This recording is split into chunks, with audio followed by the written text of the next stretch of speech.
Hello friends and welcome to ECE GATE 2017। मैं हूं सत्यविजय तिवारी। तो इस सीरीज में मैं आपके लिए लेके आ रहा हूं बीजेटी बाइपोलर जंक्शन ट्रांजिस्टर। तो जैसा कि आप जानते हैं कि गेट के लिए अभी बहुत कम टाइम बचा है, लगभग 1 महीना बचा है पूरा। तो इस 1 महीने में मैं आपको बहुत जो इम्पोर्टेंट टॉपिक्स हैं वो पहले कवर कराऊंगा। जैसे एनालॉग में मैंने इससे पहले आपको ओपेम्प का टॉपिक पूरा कवर कराया है, तो आपने वो देख लिया होगा। अब मैं एनालॉग और इलेक्ट्रॉनिक्स में जो कॉमन टॉपिक्स हैं, जैसे बाइपोलर जंक्शन ट्रांजिस्टर हुआ या एफईटी हुआ, इस टाइप के टॉपिक्स आपको पहले कवर कराऊंगा, क्योंकि ये एग्जाम के हिसाब से बहुत ही इंपॉर्टेंट टॉपिक है। इनसे क्वेश्चन हर साल एग्जाम में देखने के लिए मिलते हैं। गेट का एग्जाम लें या कोई सा भी एग्जाम लें, आप पीएसयू लें, उनमें हमेशा बीजेटी और एफईटी से आपको क्वेश्चंस मिल जाएंगे देखने के लिए। तो ठीक है फ्रेंड्स, और अगर आप लोग चाहते हैं कि हम लोग इसी तरह वीडियो कंटिन्यू आगे बनाते रहें, तो आप इनको लाइक जरूर करें, सब्सक्राइब करें और अपने फ्रेंड्स के साथ शेयर करें, ताकि हमें भी मोटिवेशन मिलेगा आगे वीडियोस बनाने के लिए, और हम लोग इसी तरह जल्दी जल्दी आपके लिए वीडियो बनाते रहेंगे। तो ठीक है फ्रेंड्स, इस सीरीज में स्टार्ट करते हैं अपन बीजेटी का इंट्रोडक्शन से। फिर इसके धीरे धीरे अपन एक लेवल तक क्वेश्चन सॉल्व करते करते पहुंच जाएंगे। इसके मैं आपको क्वेश्चन बहुत सारे प्रैक्टिस कराऊंगा, तो आप इस टॉपिक से बहुत जल्दी फेमिलियर हो जाएंगे। तो इस सीरीज में स्टार्ट करते हैं अपन बीजेटी के इंट्रोडक्शन से। तो इंट्रोडक्शन में अपन देखते हैं इसके इन्वेंटेड बाय बीजेटी, जो आपका था बाइपोलर जंक्शन ट्रांजिस्टर। ये कब इन्वेंट हुआ था? 1947 में इसको इन्वेंट किया गया था। इन्वेंट किन्ने किन्ने किया था? विलियम शॉकले, बार्टेन और बार्डिन, इन तीन लोगों ने मिलकर बीजेटी को इन्वेंट किया था 1947 में। ये आपके एक जनरल नॉलेज के लिए है, इस टाइप से क्वेश्चन कभी पूछा नहीं जाता है। अब इसकी जो प्रॉपर्टीज हैं, ये मैंने यहाँ पर लिख रखी है। जो इम्पोर्टेंट प्रॉपर्टीज है बीजेटी की, ये आपको हमेशा याद रखनी है और आगे काम आएंगी। तो एक एक करके मैं इनको पढ़ता जाता हूँ, आप नोट कर लीजिए इनको। फर्स्ट है, it is a current control device. ये करंट के द्वारा इसको कंट्रोल किया जाता है, करंट कंट्रोल डिवाइस। सेकंड है बाइपोलर डिवाइस, मतलब दोनों के कारण करंट फ्लो होता है, इलेक्ट्रॉन के कारण भी और होल के कारण भी, इसलिए इसको बाइपोलर डिवाइस भी बोलते हैं। Having majority and minority carrier, इसमें दोनों टाइप के कैरियर्स प्रेजेंट होते हैं, मेजॉरिटी कैरियर भी और माइनॉरिटी कैरियर भी। इन दोनों के कारण इसमें करंट फ्लो होता है। ये एक नॉइसी डिवाइस होती है, इसमें नॉइस बहुत ज्यादा होती है अगर एफईटी से कंपैरिजन करें। क्यों? क्योंकि अगर एफईटी से इसको कंपेयर करें, तो जब मैं एफईटी बताऊंगा तो उसकी प्रॉपर्टीज में भी आपको बताऊंगा। तो इसमें मैंने क्या बताया? It is a bipolar device, मतलब इसमें मेजॉरिटी कैरियर और माइनॉरिटी कैरियर दोनों के कारण इसमें करंट फ्लो होता है। तो मेन जो करंट होता है वो होता है मेजॉरिटी कैरियर के कारण, लेकिन इसमें माइनॉरिटी कैरियर के कारण भी करंट फ्लो होता है, इसलिए माइनॉरिटी कैरियर के कारण इसमें नॉइस आ जाती है बीजेटी में। और वहीं अगर अपन एफईटी की बात करें, तो एफईटी में केवल मेजॉरिटी कैरियर के कारण करंट फ्लो होता है, इसलिए उसमें नॉइस नहीं आती है, तो वो लेस नॉइस ही होती है देन कंपैरिजन टू बीजेटी। तो इट इज नॉइसी डिवाइस हो गई। अगला है लीकेज करंट आर एग्जिस्टिंग। इसमें लीकेज करंट जो होता है वो भी इसमें फ्लो होता है, ये बताऊंगा मैं लीकेज करंट क्या होता है आपका। Thermal stability is less when compare to FET. अगर एफईटी और बीजेटी की बात करें, तो बीजेटी की जो थर्मल स्टेबिलिटी है वो कम होती है कंपैरिजन टू एफईटी, लेकिन बीजेटी का जो गेन होता है वो बहुत ज्यादा होता है कंपैरिजन टू एफईटी। तो बीजेटी में अपना गेन ज्यादा हो गया, बीजेटी में गेन ज्यादा हो गया। और एफईटी की अगर बात करें, तो एफईटी में क्या होता है? इसकी बैंडविड्थ ज्यादा होती है, मतलब थर्मल स्टेबिलिटी इसकी ज्यादा होती है। तो आप जानते हैं कि गेन और बैंडविड्थ का प्रोडक्ट हमेशा कांस्टेंट होता है, तो बीजेटी का जब गेन ज्यादा हो जाएगा, तो उसकी बैंडविड्थ क्या होती जाएगी? कम होती जाएगी, इसलिए थर्मल स्टेबिलिटी इसकी कम होती है बीजेटी की। और एफईटी में बैंडविड्थ बहुत ज्यादा होती है, तो इसलिए उसका गेन कम होता है, तो उसकी एफईटी की थर्मल स्टेबिलिटी ज्यादा होती है, क्योंकि उसकी बैंडविड्थ ज्यादा है। और अगली प्रॉपर्टीज है लो इनपुट रेजिस्टेंस डिवाइस। जो बीजेटी होती है, इसका इनपुट रेजिस्टेंस कम होता है अगर एफईटी से कंपेयर करें, तो इसका इनपुट रेजिस्टेंस कम होता है, मतलब आर इनपुट इसका कम होता है कंपैरिजन टू क्या में एफईटी। एफईटी का जो इनपुट रेजिस्टेंस होता है वो बहुत ज्यादा होता है, एफईटी का इनपुट रेजिस्टेंस बहुत ज्यादा होता है, इसका इनपुट रेजिस्टेंस एफईटी के कंपैरिजन में कम होता है। इसमें पावर डेसिपेशन की बात करें अगर, तो power dissipation is large. Power dissipation इसमें बहुत ज्यादा होता है बीजेटी में। Gain bandwidth product is constant, ये तो हमेशा कांस्टेंट ही रहता है गेन और बैंडविड्थ का प्रोडक्ट। तो इसमें गेन ज्यादा होता है अपना बीजेटी का, तो बैंडविड्थ इसकी कम हो जाएगी, क्योंकि गेन और बैंडविड्थ का जो प्रोडक्ट होगा वो हमेशा कांस्टेंट होता है। When compare to FET, BJT है लार्जर गेन। वही बात होगी, बीजेटी का गेन एफईटी से अगर कंपेयर करें तो लार्ज होता है। तो ये प्रॉपर्टीज की बात हुई कुछ बीजेटी की। और प्रॉपर्टीज अपन बीजेटी की देखते हैं। इसमें और क्या होता है, major application is an amplifier. इसकी जो मेजर एप्लीकेशन है इसको एम्पलीफायर की तरह अपन यूज करते हैं बीजेटी को। ये इसकी सबसे लार्ज एप्लीकेशन है, इसको एम्पलीफायर की तरह अपन यूज करते हैं बीजेटी को, बाइपोलर जंक्शन ट्रांजिस्टर को। एमीटर की बात करें अगर अपन, तो अगर इसके अपन डायग्राम की बात करें तो इसमें तीन प्रकार से ये मिलके बनता है। तीन टर्मिनल होते हैं इसमें, एमीटर होता है, बीच में छोटा सा आपका बेस होता है, और लास्ट में एक कलेक्टर होता है आपका।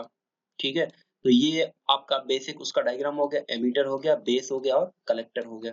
तो एमीटर की बात करें अगर अपन, एमीटर वाले टर्मिनल की, ठीक है, तो emitter is highly doped. Emitter होता है बहुत ज्यादा डोप किया जाता है एमीटर को, to inject its majority carrier into the base. यहाँ से इसको एक बैटरी के द्वारा इसको कनेक्ट किया जाता है एमीटर को, और ये कलेक्टर और बेस को इसके द्वारा कनेक्ट किया जाता है एक बैटरी से। ठीक है, तो एमीटर में देखिए आप, एमीटर को अपन क्या करते हैं, emitter is highly doped. Emitter को बहुत ज्यादा डोप करते हैं अगर बेस और कलेक्टर से कंपैरिजन करें तो। क्यों इसको डोप करते हैं, क्योंकि to inject its majority carrier into the base. हम चाहते हैं कि जो इसकी मेजॉरिटी कैरियर है वो सारे के सारे बेस में आ जाएं, इसलिए इसको ज्यादा डोप करते हैं अपन, हाईली डोप्ड करते हैं एमीटर को। एमीटर की और प्रॉपर्टी क्या है, emitter is provided with medium area. अगर अपन एरिया की बात करें एमीटर की, बेस की और कलेक्टर की, तो सबसे ज्यादा एरिया होता है आपका कलेक्टर का, सबसे ज्यादा एरिया होता है आपका कलेक्टर का। उसके बाद एरिया की बात करें वो होता है आपका एमीटर का। उसके बाद सबसे कम एरिया होता है आपका बेस का। जैसा कि आप डायग्राम में देख सकते हैं कि बेस का एरिया बहुत कम होता है, बहुत नेग्लेजिबल होता है।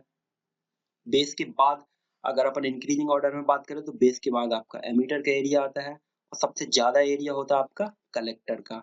कलेक्टर का एरिया ज्यादा रखने का मतलब इससे है क्योंकि अपन चाहते हैं कि इसके जो मेजॉरिटी कैरियर हो वो फिल होके आपके बेस में आ जाए, और बेस से जो मेजॉरिटी कैरियर होंगे वो डिफ्यूज होके कलेक्टर में आ जाएंगे आपके।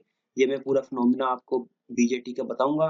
तो मान के चलिए, बेस से जब कलेक्टर में आपके कैरियर डिफ्यूज हो रहे हैं तो हीट बहुत ज्यादा होती है, तो उसको हीट को डेसिपेट करने के लिए इसका एरिया अपन लार्ज रखते हैं, ताकि जो कैरियर्स हैं वो आसानी से उनको स्पेस काफी मिल सके, तो उनकी हीट थोड़ी कम हो जाएगी। इसलिए कलेक्टर का एरिया अपन रिलेटिवली एमीटर और बेस के कंपैरिजन में लार्ज रखते हैं।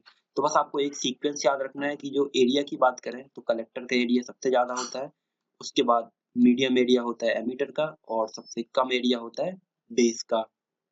ठीक है, ये हुई आपकी एमीटर की प्रॉपर्टीज। एमीटर का जो एरिया होता है वो मीडियम होता है, बेस से ज्यादा होता है और कलेक्टर से कम होता है। बात करें आप बेस की, तो base is lightly doped to reduce the recombination. To reduce the recombination, base को अपन लाइटली डोप करते हैं, क्योंकि जैसे एमीटर हुआ, ठीक है, एमीटर हुआ, एमीटर को अपन हाईली डोप करते हैं, बेस हुआ आपका, और ये कलेक्टर हुआ, तो इसको करते हैं अपन हाईली डोप्ड, बहुत ज्यादा कैरियर से इसको डोप करते हैं। ठीक है, और अपन चाहते हैं कि इसके जो कैरियर है वो बेस में चले जाएं, मैक्सिमम कैरियर इसके बेस में जाएं। लेकिन अपन बेस को क्या करते हैं, लाइटली डोप करते हैं। बेस को अपन लाइटली डोप करते हैं टू रिड्यूस द रिकॉम्बिनेशन। इसमें इलेक्ट्रॉन और होल का रिकॉम्बिनेशन रोकने के लिए इसको बहुत कम डोप करते हैं बेस को, क्योंकि अपन अल्टीमेट चाहते हैं कि जो एमीटर के कैरियर हो वो पहुंचे कहाँ पर, कलेक्टर में। बेस में उनका रिकॉम्बिनेशन बहुत कम हो, इसलिए बेस को अपन साइज उसकी कम रखते हैं और उसको बहुत लाइटली डोप्ड करते हैं, क्योंकि एमीटर के कैरियर अपन अल्टीमेट चाहते हैं कि ये कहाँ पहुंचे, कलेक्टर में पहुंचे।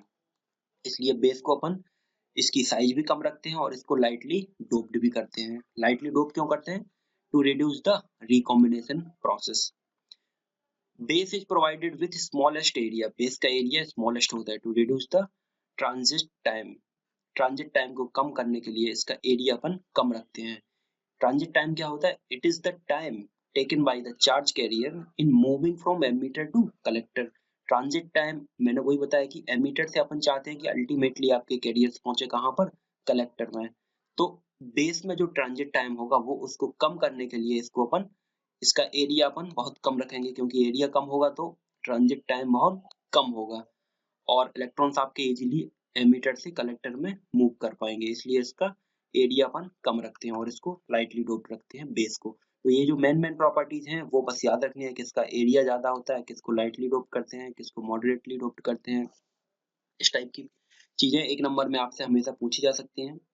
अगली प्रॉपर्टीज देखते हैं, transistor action take place in the base region. जो ट्रांजिस्टर की एक्शन होती है वो मेनली टेक प्लेस कहाँ पर होती है, बेस रीजन में, क्योंकि एमीटर से जो आपके जो कैरियर्स आएंगे वो जाएंगे आपके बेस में, यहाँ पर रिकॉम्बिनेशन होगा इलेक्ट्रॉन और होल्स में और बाकी जो आपके कैरियर होंगे वो डिफ्यूज होके आएंगे कलेक्टर टर्मिनल पर।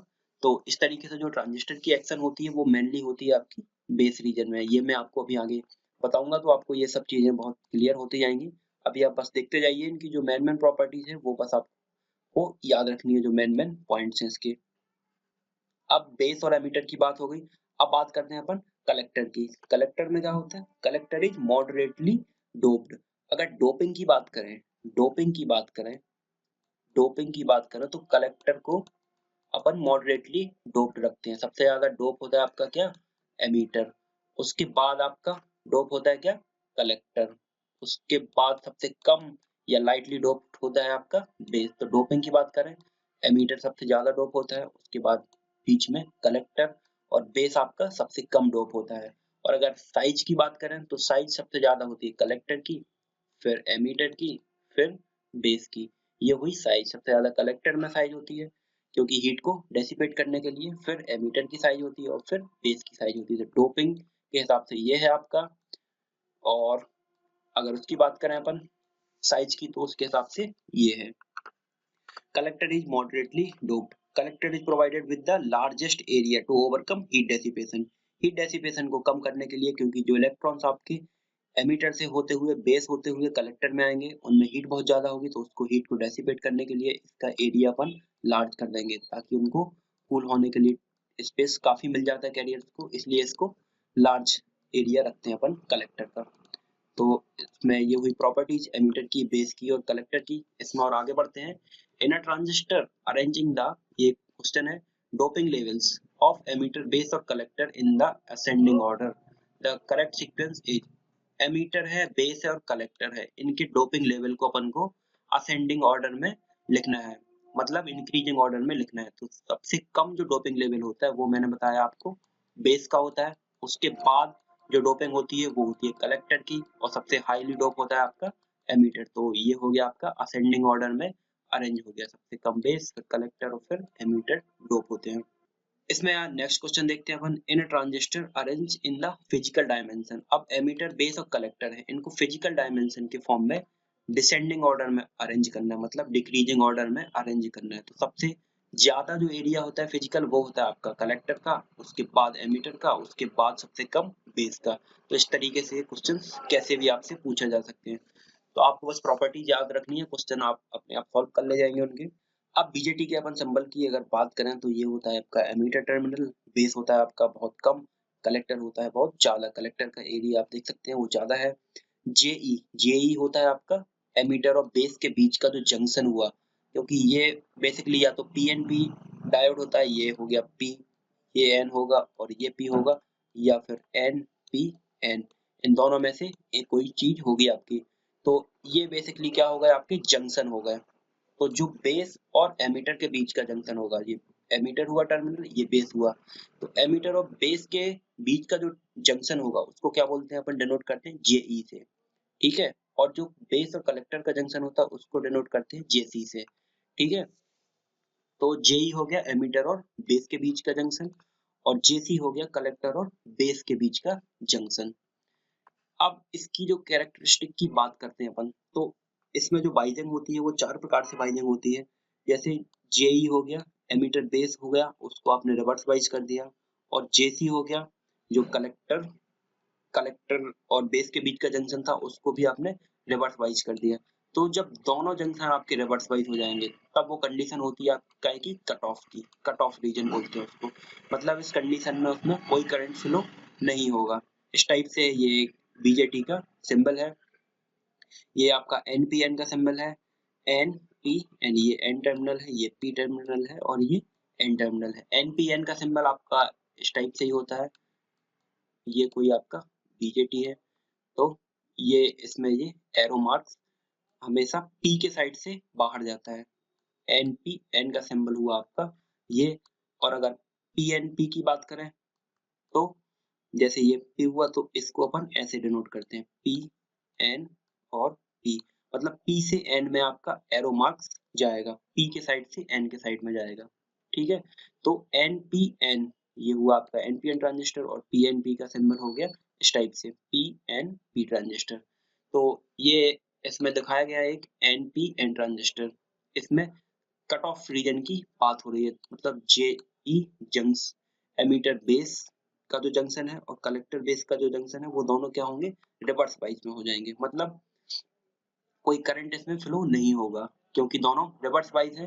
तो ओपन सर्किट हो जाएगा आपका स्विच या ऑफ हो जाएगा स्विच।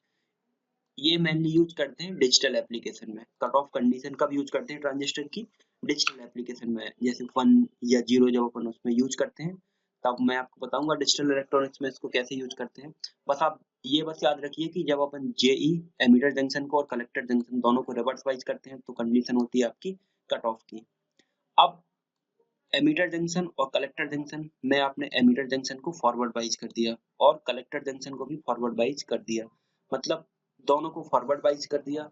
तो फॉरवर्ड वाइज और रिवर्स वाइज तो आप जानते होंगे, जैसे ये कोई P है और ये कोई N टर्मिनल है, तो आपने P को पॉजिटिव से जोड़ दिया, N को नेगेटिव से जोड़ दिया, तो ये हो गया आपका फॉरवर्ड वाइज। फॉरवर्ड वाइज क्यों, क्योंकि P में आपके होल्स होते हैं, P में आपके होल्स होते हैं और यहाँ पर आपने पॉजिटिव टर्मिनल अप्लाई किया, यहाँ पर नेगेटिव। होल्स में आपका पॉजिटिव चार्ज ही होता है तो ये चार्ज इसको रिपल करेगा, तो होल्स आपके पॉजिटिव चार्ज के कारण मूव होके इस साइड जाएंगे। और एन की बात करें, एन में आपके क्या होते हैं, इलेक्ट्रॉन्स होते हैं, एन में आपके इलेक्ट्रॉन्स होते हैं जो नेगेटिव चार्ज कंटेंट होता है जिन पर, और उसको नेगेटिव टर्मिनल से अपन कनेक्ट करेंगे तो ये नेगेटिव जो होल्स होंगे इसको इस साइड रिपल करेगा। ये कंडीशन होती है आपकी फॉरवर्ड वाइज की। और रिवर्स वाइज की क्या कंडीशन होती है, तो जैसे ये फॉरवर्ड वाइज की कंडीशन हुई तो जो पी और एन के बीच में जो डिप्लीशन लेयर होगी, जब दोनों फॉरवर्ड वाइज में इस तरफ इसको मूव कर रहा है होल्स को, इस तरफ इलेक्ट्रॉन्स को, तो ये डिप्लेशन रीजन जो होगा या डिप्लेशन विड्थ होगी वो आपकी बहुत कम होती जाएगी, बहुत स्मॉल होती जाएगी।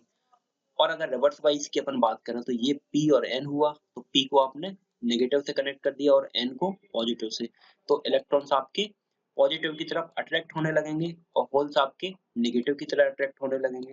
तो यहाँ पर जो डिप्लेशन विड्थ होगी P और N के बीच में वो आपकी इंक्रीज होती जाएगी, बहुत ज्यादा बढ़ती जाएगी।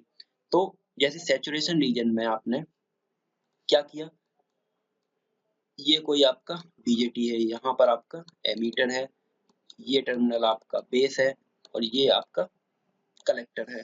तो एक पीएन जंक्शन आपका ये हो गया, एक पीएन जंक्शन आपका ये हो गया, तो ये हुआ आपका जेई एमीटर जंक्शन और ये हुआ आपका जेसी कलेक्टर जंक्शन। तो इसमें क्या बोला गया कि एमीटर जंक्शन को फॉरवर्ड वाइज करना है, मतलब एमीटर वो आपको फॉरवर्ड, ये जंक्शन आपका फॉरवर्ड वाइज हो जाएगा और ये भी आपका फॉरवर्ड वाइज हो जाएगा। तो जब दोनों फॉरवर्ड वाइज होंगे तब वो कंडीशन होगी आपकी सैचुरेशन रीजन, और उस कंडीशन में इनकी जो डिप्लेशन होगी दोनों टर्मिनल की बहुत कम होती जाएगी, तो ये कंडीशन हुई आपकी सैचुरेशन रीजन की। ये मैं अभी और आपको डिटेल्स में आगे बताऊंगा तो अच्छे से और ज्यादा चीजें क्लियर होती जाएंगी आपकी। तो मतलब जो कट ऑफ रीजन हुआ और ये सैचुरेशन रीजन, कट ऑफ कब होगा जब दोनों रिवर्स वाइज होंगे और सैचुरेशन कब होगा जब दोनों फॉरवर्ड वाइज होंगे। तो ये मेनली डिजिटल में यूज करते हैं, फॉरवर्ड वाइज अगर दोनों हो गए तो स्विच आपका ऑन हो जाएगा, कट ऑफ हो गया तो स्विच आपका ऑफ हो जाएगा। ये दोनों कंडीशन आपकी इसमें यूज करते हैं अपन डिजिटल एप्लीकेशंस में। If emitter junction J is greater than collector junction JC in magnitude it is called forward saturation region. अगर मान के चलिए कि जेई जेई की is greater than collector junction voltage, JC से अपन ज्यादा वोल्टेज इस पे अप्लाई कर रहे हैं जेई पर इन मैग्नीट्यूड, तो it is called forward saturation region. तो क्या बोलते हैं, forward saturation region. If collector junction is greater than emitter junction, collector junction अगर एमीटर जंक्शन से ज्यादा है in magnitude it is called reverse saturation region, forward saturation region और reverse saturation region. दो कंडीशन हुई आपकी कट ऑफ की और सैचुरेशन की। तीसरी कंडीशन होती है आपकी एमीटर जंक्शन को आपने फॉरवर्ड वाइज किया, कलेक्टर जंक्शन को आपने रिवर्स वाइज किया, तो ये कंडीशन होती है आपकी एक्टिव रीजन या एक्टिव मोड, या उसको क्या बोलते हैं, forward active region. Forward active region मतलब जो एमिटर जंक्शन था उसको आपने फॉरवर्ड वाइज किया और जो कलेक्टर जंक्शन था उसको आपने रिवर्स वाइज किया। तो मेनली जो यूज होता है एक एम्पलीफायर की तरह, ये पूरे इलेक्ट्रॉनिक्स में ही बात कर रहे हैं अपन, हमेशा इसी सर्किट को यूज करते हैं मैक्सिमम, क्या को, फॉरवर्ड एक्टिव रीजन या एक्टिव रीजन को, जिसमें एमिटर जंक्शन को अपन फॉरवर्ड वाइज रखते हैं और कलेक्टर जंक्शन को रिवर्स वाइज रखते हैं। ये मेनली यूज होता है एनालॉग एप्लीकेशन में एज हाई गेन एम्पलीफायर की तरह, इसका गेन बहुत ज्यादा होता है अगर ये कंडीशन रखते हैं अपन, इसको फॉरवर्ड वाइज और इसको रिवर्स वाइज। डिजिटल एप्लीकेशन में भी इसका यूज होता है ईसीएल की तरह, ये मैं भी आपको बताऊंगा, ईसीएल, टीटीएल, इस टाइप से चीजें डिजिटल लॉजिक फैमिली की। ईसीएल आपकी एमीटर कपल्ड लॉजिक होती है, तो ये कंडीशन आपकी इनमें यूज होती है। मेनली जो यूज होती है वो आपकी एक्टिव रीजन में यूज करते हैं, ये फॉरवर्ड वाइज और इसको रिवर्स वाइज। चौथी जो कंडीशन होती है वो होती है आपकी रिवर्स एक्टिव रीजन। इसमें एमीटर जंक्शन को तो आप रिवर्स वाइज रखते हैं और कलेक्टर जंक्शन को आप फॉरवर्ड वाइज रख देते हैं। तो ये एक मतलब इसका जो अपन ने अपोजिट कर दिया, तो ये एक वेरी हाई गेन एम्पलीफायर की तरह बिहेव कर रहा था और ये वेरी लो गेन एम्पलीफायर की तरह बिहेव करेगा। इसका भी मेनली यूज करते हैं अपन डिजिटल एम्पलीफायर में। तो ये चार कंडीशन हुई, कब आपका कट ऑफ होगा ट्रांजिस्टर, कब सैचुरेशन में होगा, कब एक्टिव रीजन में होगा और कब रिवर्स एक्टिव रीजन में होगा। तो इस सीरीज में और मैं आप आगे नेक्स्ट वीडियोज में बताऊंगा। तो अगर ये वीडियोस आपको पसंद आ रहे हो तो इनको लाइक जरूर करें, सब्सक्राइब करें और कमेंट करें। Thank you friends.